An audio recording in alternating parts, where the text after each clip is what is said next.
Tonight, a growing trend that could be putting lives in danger, people failing to yield to emergency vehicles.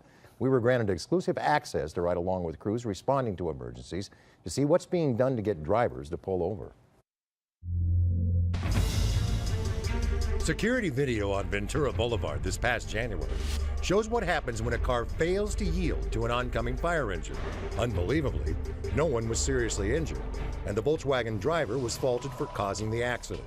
When emergency calls go out, seconds truly are critical. And here in Los Angeles, emergency personnel say many drivers are failing to yield, making it more difficult to navigate the traffic.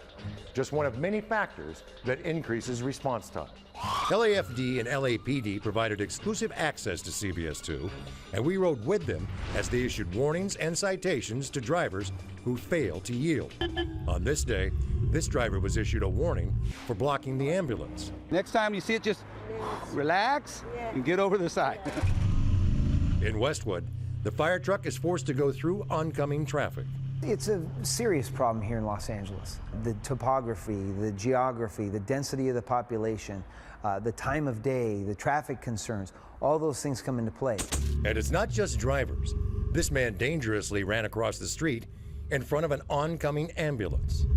I'm going to issue what's called a traffic violation warning. If you're walking on the sidewalk or you're waiting to cross the street, you have to wait, obviously, until that fire truck or ambulance clears the intersection and passes you to cross.